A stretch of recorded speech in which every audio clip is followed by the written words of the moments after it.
والمرسلين محمد صلى الله عليه وسلم. اللهم إنا نسألك علما نافعا ورزقا طيبا وعملا متقبلا. رب اشرح لي صدري ويسر لي أمري واحلل عقدة من لساني يفقهوا قولي. Di waktu ini kita akan membahas tentang saudara kita di sana di Palestina. Bagaimana saudara kita di kota Gaza di sana di Palestina tahan lebih 1 tahun. Bagaimana kondisi mereka sampai hari ini setiap hari dibom oleh orang Yahudi laknatullah. Saudara kita di sana di Palestina di kota Gaza setiap hari ada bom, pagi, siang, sore, malam. Kehilangan anaknya, kehilangan istrinya, kehilangan ayah, ibunya di sana di Palestina. Tetapi masih mereka bersyukur kepada Allah Subhanahu wa Ta'ala. Ada banyak orang bertanya, kenapa saudara kita di sana di Palestina mereka bisa bertahan? Kenapa sampai hari ini mereka sanggup? Kenapa sampai hari ini mereka masih sabar? Karena rahasia saudara kita di sana di Palestina satu adalah Al-Qur'an. Saudara kita di sana di Palestina mereka selalu membaca 2 ayat yang menenangkan hati mereka, yang selalu menjaga hati mereka. Yang pertama di surat Al-Baqarah ayat 156. Allah Subhanahu wa Ta'ala berfirman, "Alladzina idza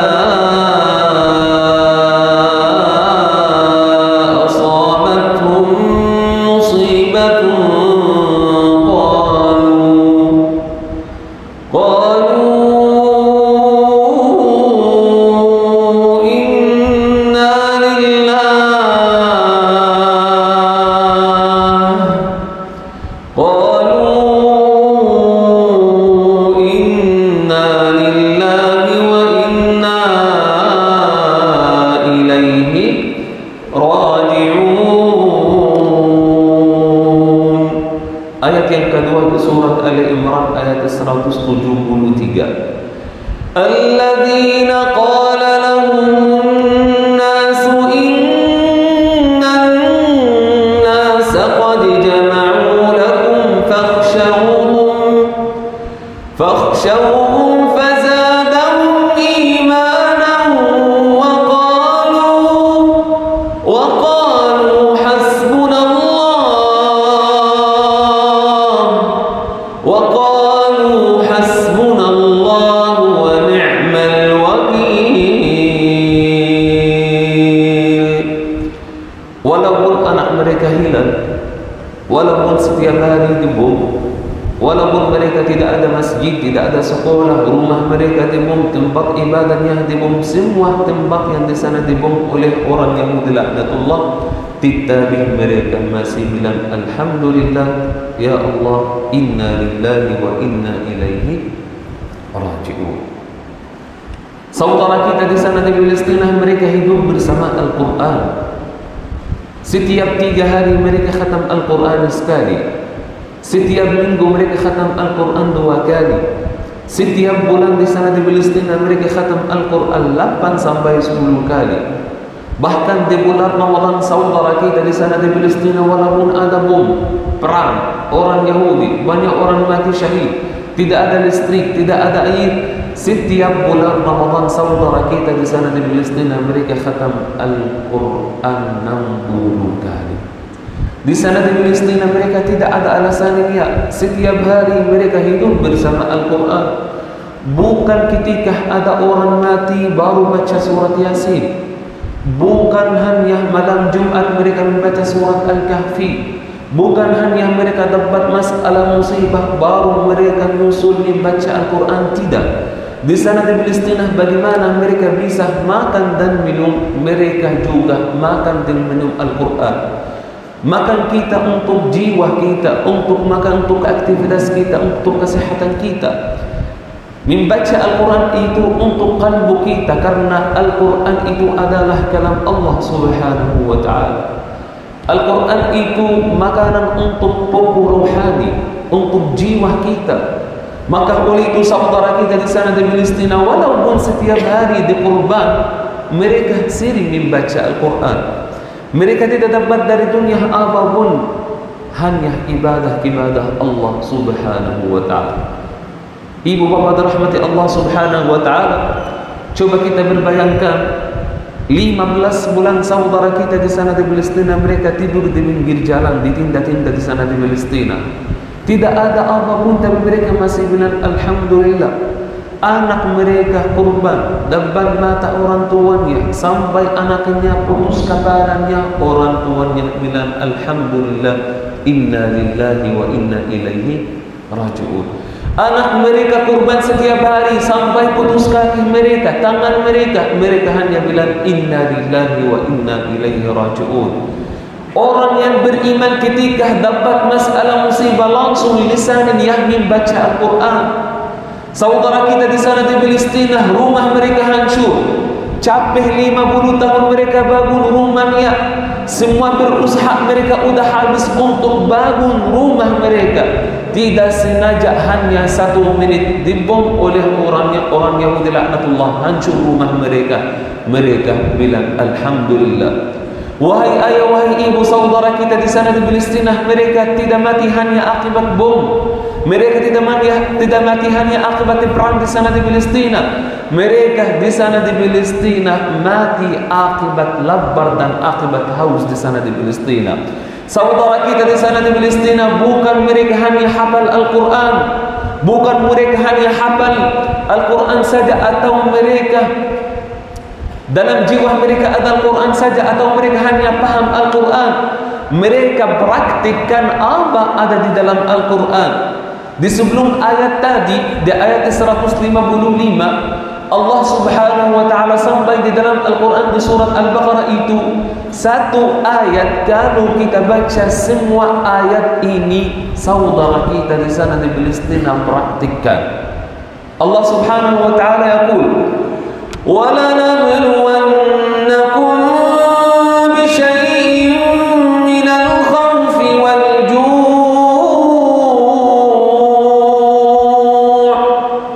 وَنَقْصٍ مِنَ الْأَمْوَالِ وَالْأَنفُسِ وَالثَّمَرَاتِ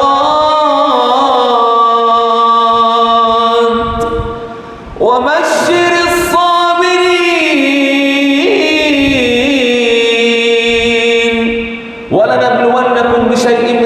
Setiap orang beriman punya ujian, ketakutan. Saudara kita di sana di Palestina ketakutan.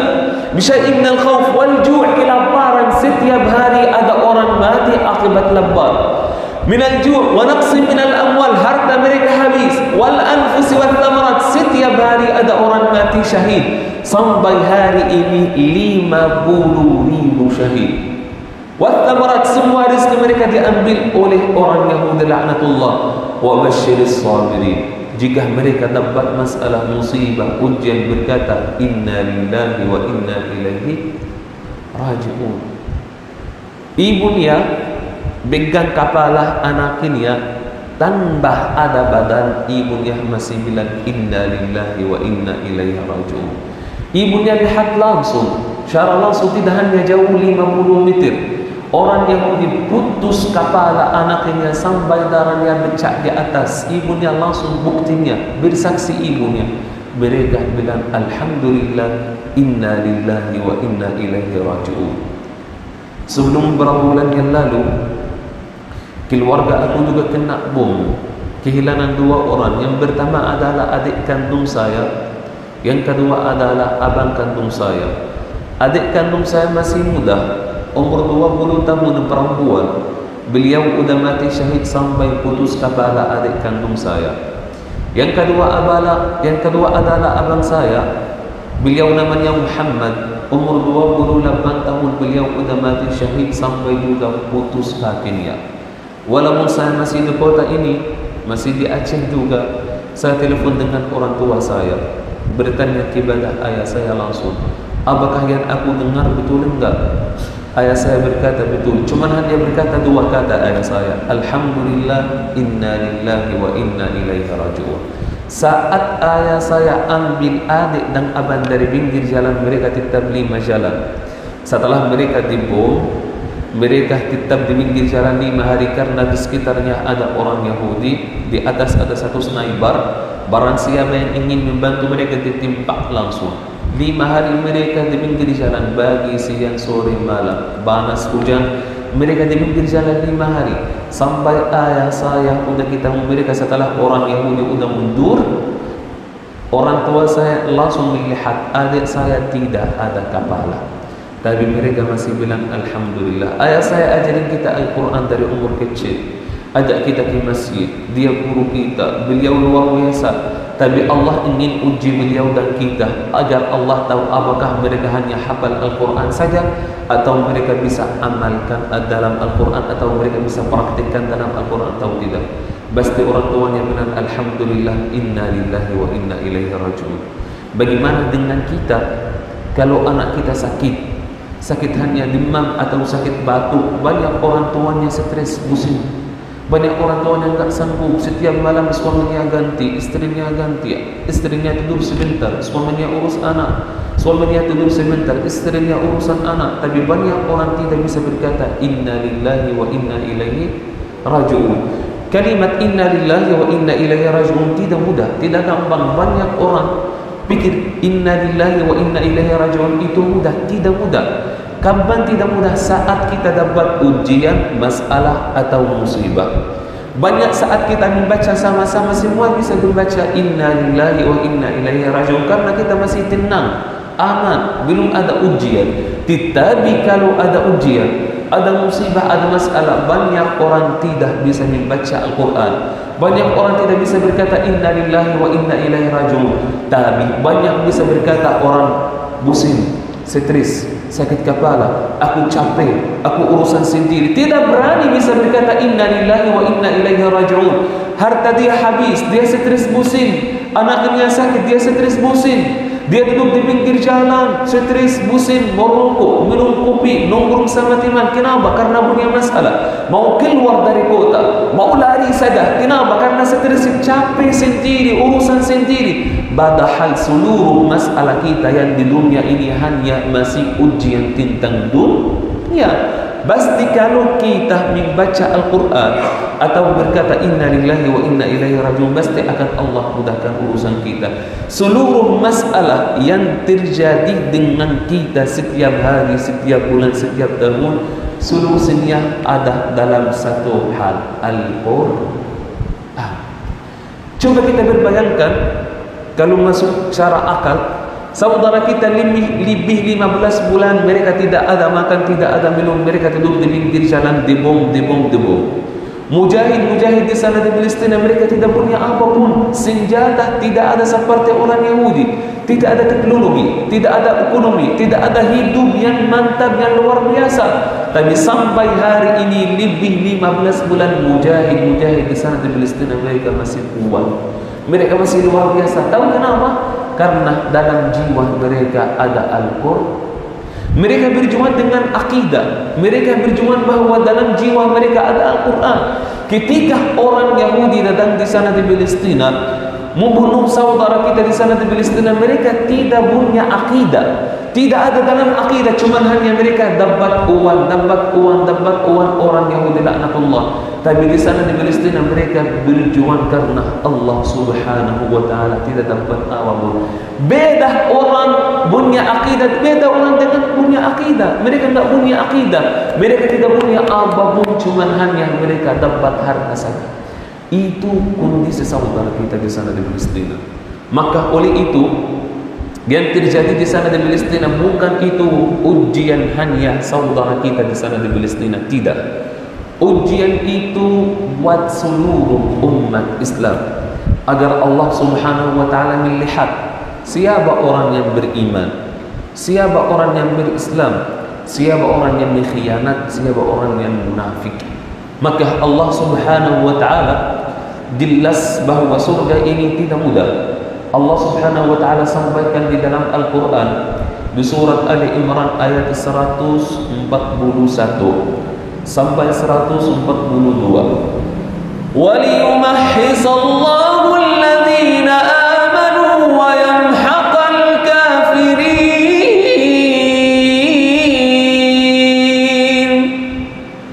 Am hasibtum an tadkhulul jannah